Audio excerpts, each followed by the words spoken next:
ঠাকুর না না আমার তো মনে হয় না নানা আছে ডেকে ডাকো নানা আছে রে ডাকো নানা হ্যাঁ বলো আমাকে ডেকেছো কেন নানা আছে আমাদের ডেকেছো তাই বলো শুনো নানা হ্যাঁ আমাদের মালদায় যে কি কি ঐতিহাসিক জিনিস আছে আমাদের মালদার দেখার কি কি জিনিস আছে আমাদের মালদার যে প্রাকৃতিক শোভা কি কি আছে এত সুন্দর সবকিছু এগুলা শোনাবার জন্য তোমাকে ডেকেছি যে তুমি আমাদের কথা শুনে মাঝে মাঝে মালদায় আসবে ঘুরে ফিরে দেখে যাবা। পশ্চিমবঙ্গের রাজধানী কলকাতা থেকে মালদা শহরের দূরত্ব ৩৪৭ কিলোমিটার। রেলপথ ও সড়কপথে মাত্র ৬ থেকে ৭ ঘন্টার মধ্যেই পৌঁছে যাওয়া যায় ঐতিহাসিক শহর মালদায়। আর এখন হেলিকপ্টারে মাত্র ১.৫ ঘন্টায় মালদায় পৌঁছে যাওয়া যাচ্ছে। যে কোনো পর্যটক দুদিনের মধ্যেই মালদা ভ্রমণ শেষ করতে পারেন। প্রথম দিন জগজীবনপুর ও আদিনা দেখে দ্বিতীয় দিন গৌড় দেখা যেতে পারে। হ্যাঁ বলো মালদার ফজলি আম জগৎ জোরানা মালদার ফজলি আম জগৎ জোরানা ঐতিহাসিক নিদর্শন পর্যটকদের করবে আকর্ষণ মালদার ঐতিহাসিক নিদর্শন এই কথাটা সকলের জানাটা প্রয়োজন এই কথাটা সকলের জানাটা প্রয়োজন পর্যটকদের করবে আকর্ষণ।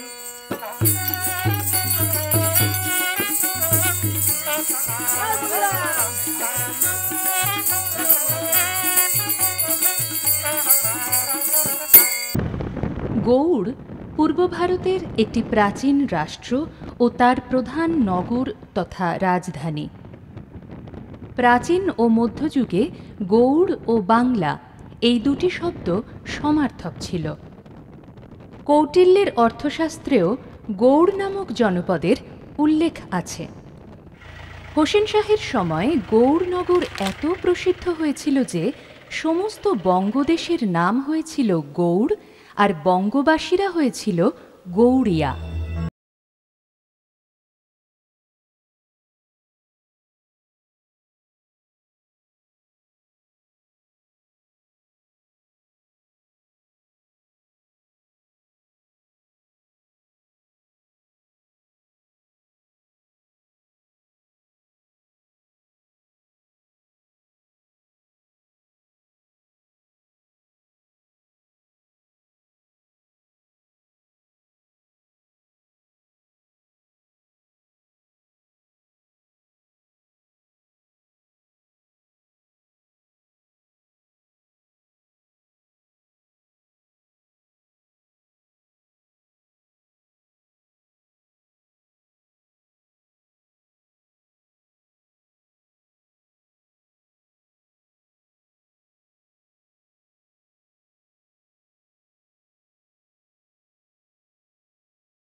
গৌড়ের ইতিহাসকে সাধারণত দুটো অর্ধে ভাগ করা হয়। প্রথমার্ধের শুরু নিয়ে বিভিন্ন মত পোষণ করা হয়েছে। প্রাচীন মুদ্রায় জনৈক হুন রাজা নিজেকে লক্ষণ উদয়াদিত্য নামে অভিহিত করেছেন। ঐতিহাসিকদের মতে সম্ভবত ওই রাজার নামানুসারে গৌড়ের নাম হয় লক্ষণাবতী। রামায়ণে অঙ্গ, বঙ্গ, উপবঙ্গ, তাম্রলিপ্ত ও গৌড়ের নাম আছে। পদ্মপুরাণ রচনার সময়কালে নরসিংহ নামে গৌড়ের পরাক্রান্ত এক রাজার নাম পাওয়া যাচ্ছে। অধুনা বাংলাদেশের ফরিদপুরে আবিষ্কৃত তাম্রশাসন থেকে জানা যাচ্ছে খ্রিস্টীয় ৪র্থ শতাব্দীতে গৌড়ে ধর্মাদিত্য নামক রাজা রাজত্ব করতেন।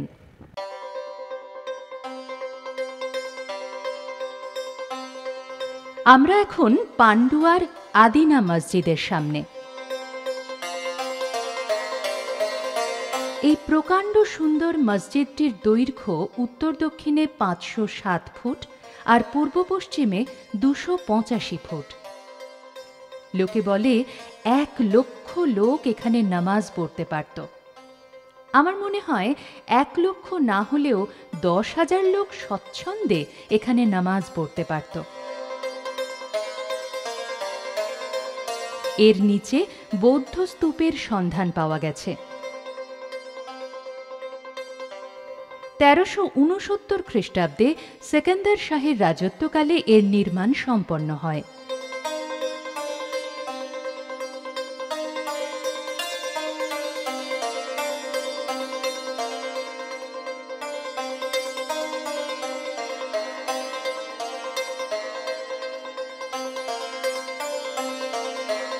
মসজিদের উত্তর পশ্চিম চকের যে অংশে সুলতান বসতেন তার নাম বাদশাহী তখ্ত। স্ত্রীলোকেদের বসবার আলাদা জায়গা ছিল। শোনা যায় একসময় আদিনা দক্ষিণ এশিয়ার সর্ববৃহৎ মসজিদ ছিল।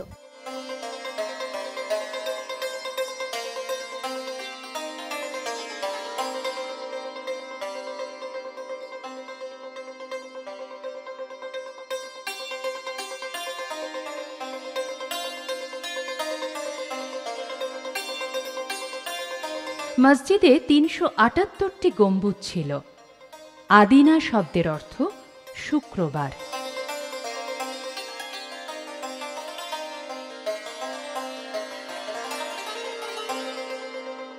একলাখী সমাধিসৌধ।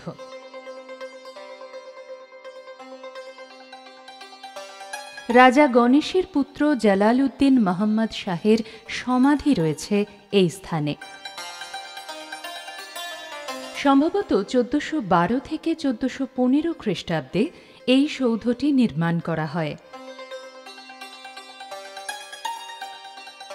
প্রায় পুরোটাই ইট দিয়ে তৈরি এই সৌধটির নির্মাণে প্রায় ১ লক্ষ টাকা খরচ হয়েছিল বলেই সম্ভবত এর নাম একলাখী সমাধিক্ষেত্র।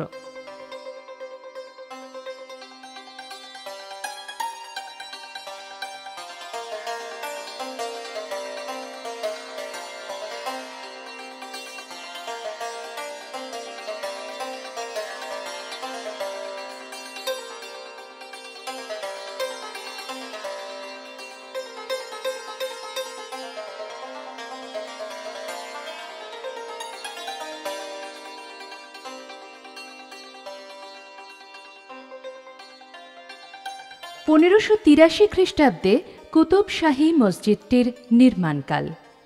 নূর কুতুব আলীর কোনো বংশধর এটি নির্মাণ করেন। কুতুব শাহীকে স্থানীয়রা সোনা মসজিদও বলে থাকে।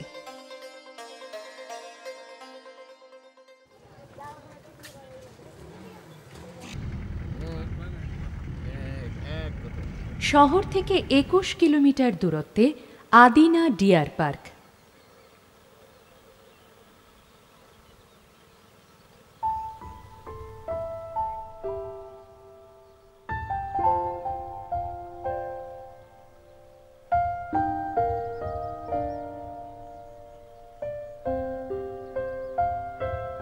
চিতল হরিণ, নীল গাই আর পরিযায়ী পাখিরা এই পার্কের সম্পদ।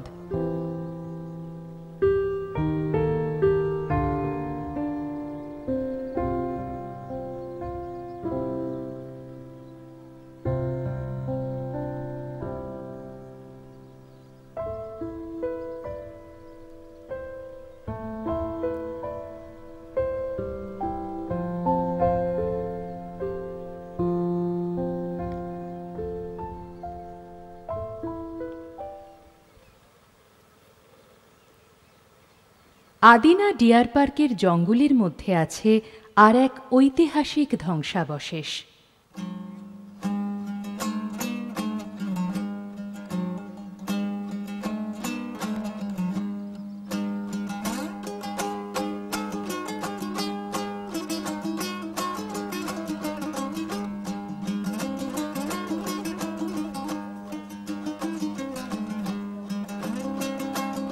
আর পার্ক থেকে বাঁদিকেই রয়েছে সুলতান আমলের টার্কিশ হামাম।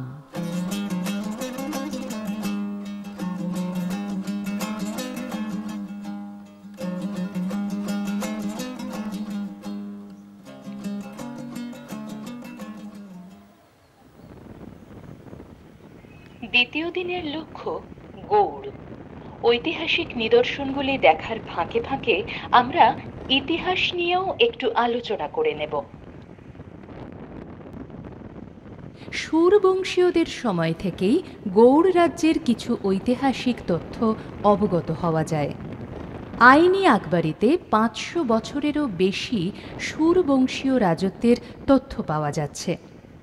শুরুতে গৌড়ে বৌদ্ধ, জৈন ও তান্ত্রিক মতের প্রাধান্য ছিল। ক্রমে বৈদিক ব্রাহ্মণ্য ধর্মের প্রচলন হয়।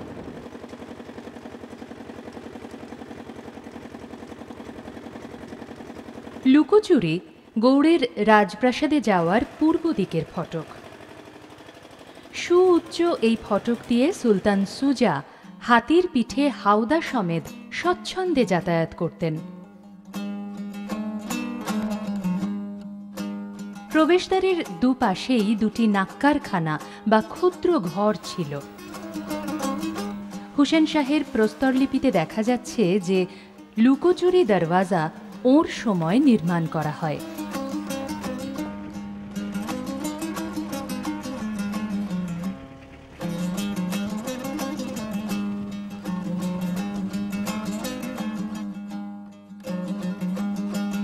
কদম রসুল গৌড়ের মধ্যে শেষ সময়ের নির্মিত একটি দালান।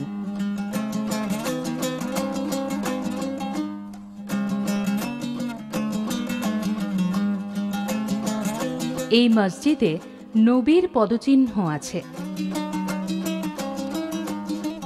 1590 খ্রিস্টাব্দে নসরত শাহ এটি নির্মাণ করেন। বর্তমানে এর এক কোণে একটি মাত্র চূড়া আছে, অন্য তিনটি ধ্বংসপ্রাপ্ত। কদম রসুলের পশ্চিম দিকে যে পুকুরটি আছে তার নাম জলিলি পুকুর। এটি জালালউদ্দিনের সময় খনন করা হয়। কদম রসুলের কিছু দূরে এক গম্বুজ বিশিষ্ট চিকা মসজিদ অবস্থিত। কানিংহামের অনুমানে এটি বরবক শাহ, ফতে শাহ বা প্রথম মামুদ শাহর কবর হতে পারে।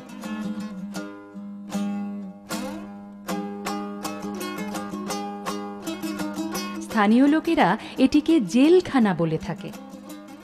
চিকা মসজিদের উত্তর পূর্ব দিকের কোণে অবস্থিত গুমটি দরওয়াজা।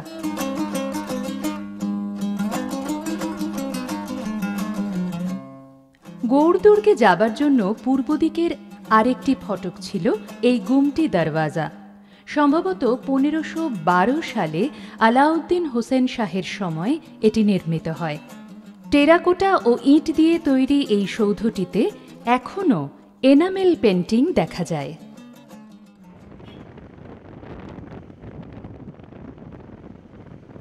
আবার একটু ইতিহাসে ফিরে গেলে দেখতে পাই সুর বংশের পর পাল বংশের শুরু। খ্রিস্টীয় 7ম শতকে গণতান্ত্রিক পদ্ধতিতে নির্বাচিত হয়ে গৌড়ের রাজা হন গোপাল। তবে পাল বংশের সর্বশ্রেষ্ঠ রাজা ধর্মপাল। তাঁর সময় গৌড় সাম্রাজ্য চতুর্দিকে বিস্তার লাভ করে। প্রায় 400 বছরেরও বেশি রাজত্বের পর সেন রাজারা গৌড় অধিকার করে সেন বংশের রাজত্বের সূচনা করেন। প্রায় 50 বছর রাজত্ব করেন বল্লাল সেন। এরপর লক্ষণ সেনের রাজত্ব। এই সেন রাজত্বেই হিন্দু ধর্মের বিস্তার শুরু।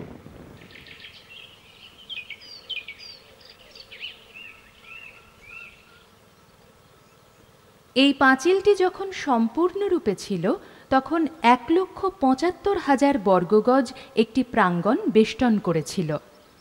এই বেষ্টিত স্থানটি আবার 4 ভাগে ভাগ করা ছিল। উত্তর দিকের ভাগটিতে আরও ছোট ছোট কতগুলো অংশ ছিল। ইট দিয়ে নির্মিত 22 গজি বারবাক শাহের সময়ের, অর্থাৎ 1460 খ্রিস্টাব্দ।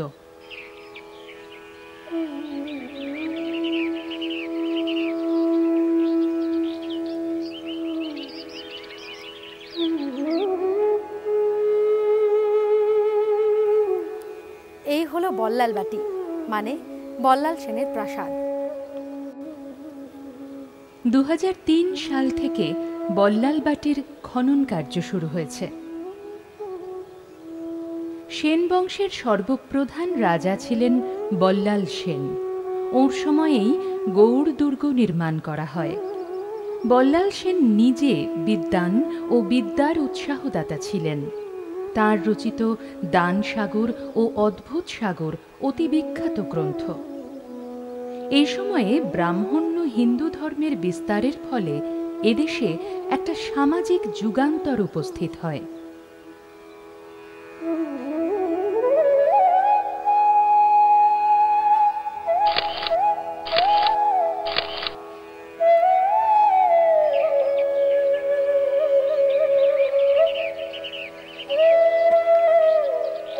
বল্লালবাটির সামনেই পাওয়া গেছে জাহাজ ঘাটা। এটা একটা প্রাচীন বন্দর। নদী তার গতিপথ বদলে এখন দূরে চলে গেছে।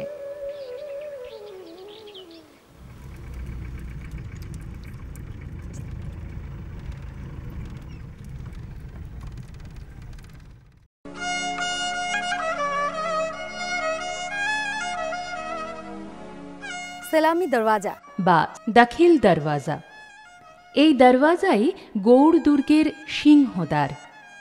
এখন কিছু বোঝা না গেলেও এর দুদিকেই পাঁচিল ও পরিখা ছিল। ছোট ছোট লাল ইট দিয়ে তৈরি হয়েছিল এই দ্বার। এই যে প্রকোষ্ঠগুলো দেখা যাচ্ছে, এইগুলো প্রহরীদের থাকার জন্য তৈরি করা হয়েছিল। এটি 113 ফুট দীর্ঘ, 73 ফুট বিস্তৃত ও 60 ফুট উঁচু। বারোদুয়ারের পূর্ব দিকের রাজপথ ধরে এগিয়ে গেলে ফিরোজ মিনার দেখা যায়। এই মিনারটিকে ব্লু টাওয়ার বলা হয়। এটি 12 কোণ বিশিষ্ট একটি স্তম্ভ। সন্ধেবেলায় প্রদীপ দেখানো হতো বলে একে চেরাগদানি বলে। আজও বহুদূর থেকে আসা বহু মানুষ এই মিনারে তাঁদের অর্ঘ্য দান করেন। 1488 খ্রিস্টাব্দে দ্বিতীয় ফিরোজ শাহ এটি নির্মাণ করেন।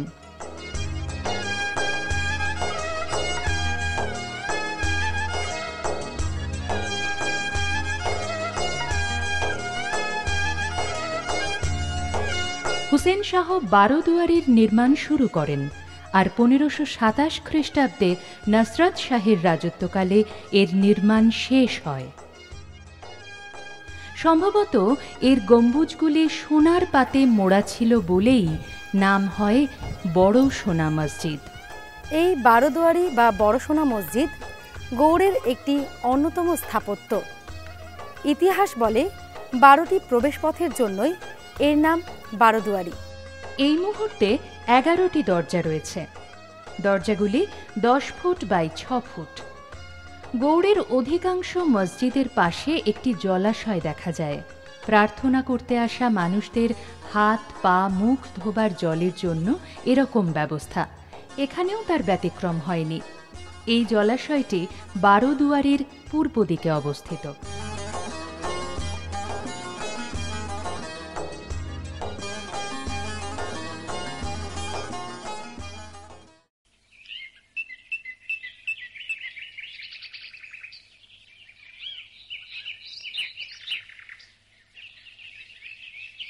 চোদ্দোশো খ্রিস্টাব্দে এই লোটন মসজিদটি তৈরি হয়েছিল। কিংবদন্তি অনুসারে এক রাজকণিকার সম্মানার্থে এই মসজিদটি নির্মিত হয়েছিল। এই লোটনের অপর নাম মীরাবাই। উনি যে তালুক ভোগ করতেন তার বর্তমান নাম মীরা তালুক।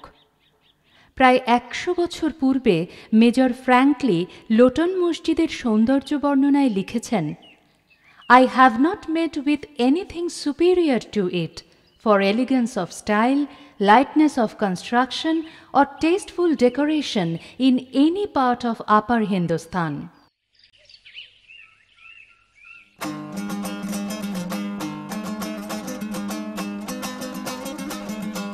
চামকাটি মসজিদ।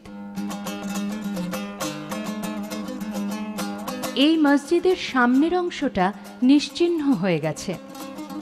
কোনো ফকির অস্ত্র দ্বারা নিজের অঙ্গের চামড়া কেটে গভীর ক্ষত সৃষ্টি করতেন।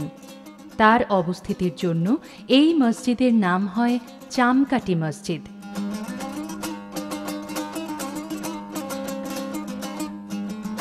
১৪৭৫ খ্রিস্টাব্দে সুলতান ইউসুফ শাহের সময়েই এই মসজিদটি নির্মাণ করা হয়।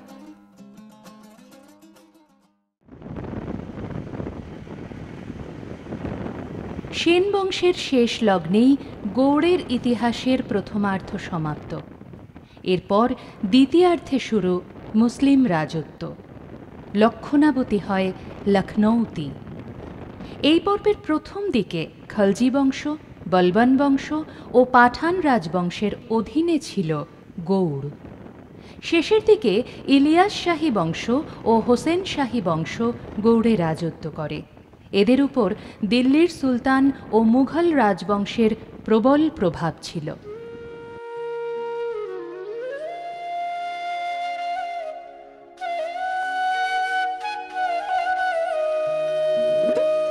চলো যাই, চলো রে যাই, চলো যাই, চলো রে যাই রামকেলি ধাম। আমরূপে রাধা পাবি কৃষ্ণ কালজা। হুসেন শাহের রাজকর্মচারী রূপ ও সনাতনের বাড়ি ছিল রামকেলি গ্রামে। রূপ যে কুণ্ড বা জলাশয় খনন করেছিলেন তা রূপসাগর নামে আজও বর্তমান। সনাতনের খনিত কুণ্ডটি সনাতন সাগর নামেই লোকে জানে। আমরূপে রাধা পাবি কৃষ্ণ কালজা। গৌড়ের দ্বার থেকে রামকেলি গ্রামের শেষ পর্যন্ত স্থানে গঙ্গা তীরে হিন্দুরা নিজেদের ধর্মকার্য করতে পারতেন। সেই সুবিধের জন্য রামকেলি গ্রামে বিস্তর সজ্জন ব্রাহ্মণ বাস করতেন। রূপসাগরের তীরে যাবি, করবি পুণ্য স্নান, সাধু সঙ্গে তমাল তলায় নাম সুধা করবি পান।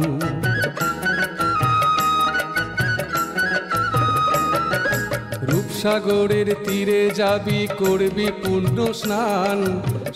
দক্ষিণ ভারত ভ্রমণ শেষ করে চৈতন্যদেব বৃন্দাবন যাবার সময় গৌড়ের নিকটবর্তী রামকেলি গ্রামে এসে উপস্থিত হন। গভীর রাতে রূপ, সনাতন চৈতন্যদেবের সঙ্গে দেখা করেন। গৌড় যে চৈতন্যদেবের পক্ষে নিরাপদ নয় সেটা দুই ভাই তাকে বোঝালেন। চৈতন্যদেব শুধু রূপ ও সনাতনের সঙ্গে সাক্ষাতের উদ্দেশ্যেই রামকেলি এসেছিলেন। পরদিনই তিনি গৌড় ত্যাগ করেছিলেন। এই ঘটনার স্মরণে প্রতি বছর জ্যৈষ্ঠ মাসের শেষ কয়েকদিন রামকেলিতে একটি মেলা অনুষ্ঠিত হয়।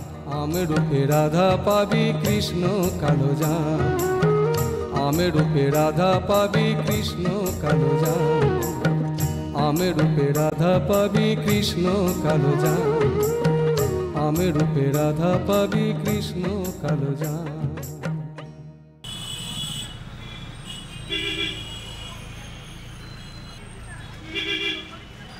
যুগের সাথে তাল মিলিয়ে শহর বদলাচ্ছে।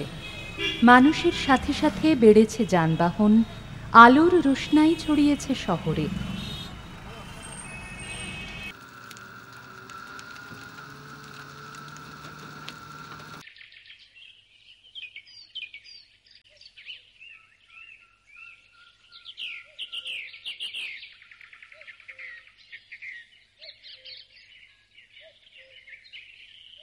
300 বছরেরও বেশি পুরনো মা জহুরা কালীর এই মন্দির।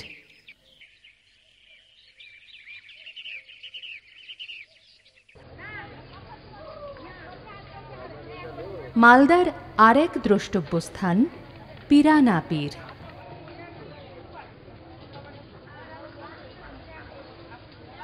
মনস্কামনা মেটানোর জন্য আছেন শ্রী শ্রী মা মনস্কামনা।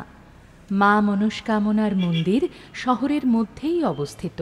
আমাদের মালদায় আসার জন্য যোগাযোগ ব্যবস্থা, এখানে সরকার থেকে তোর পথের সাথী, বড় বড় হোটেল, এখানে তুই ট্রেনেও আসতে পারবি, বাসেও আসতে পারবি। তুমি খালি একটা কাম করবা, তোমার কৈলাস থেকে ওই দমদম এয়ারপোর্টে খালি নেমে যাবা, বাকি রাস্তা আমি কয়ে দেবো। হ্যাঁ তাই নাকি? হ্যাঁ। আর কিছু বলবে? আর না না না, তুমি তাহলে সবাইকে এটা প্রচার করে দিও। বেশ, আমি আসছি তাহলে। ঠিক আছে না না, আমি নিশ্চয়ই প্রচার করে দেব। পর্যটকদের থাকার সুব্যবস্থা আছে মালদায়। পর্যটন দপ্তরের মালদা ট্যুরিস্ট লজ,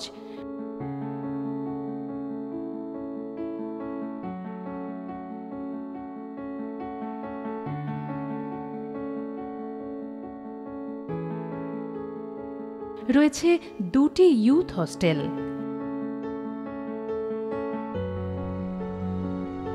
পুরনো ও নতুন সার্কিট হাউস,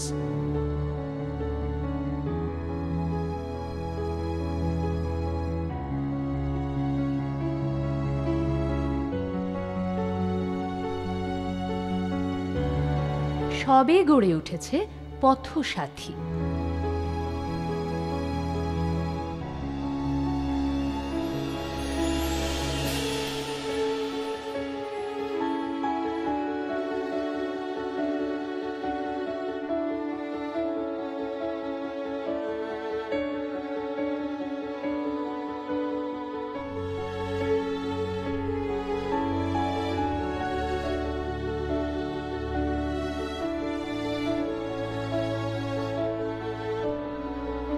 কালের গর্ভে সভ্যতা বিলীন একটা স্বাভাবিক এবং সাধারণ ঘটনা। আজকে গৌড় 500 বছরের প্রাচীন এক সভ্যতার ধ্বংসাবশেষ। এরও নিচে আছে পাল সেন যুগের সভ্যতার নিদর্শন। এইভাবে সমাজ সভ্যতার পরিবর্তন হতে থাকে। আজকের যা নিদর্শন, আজ থেকে 500 বছর পরে তার কতটা অবশিষ্ট থাকবে তা কি কেউ হলফ করে বলতে পারে?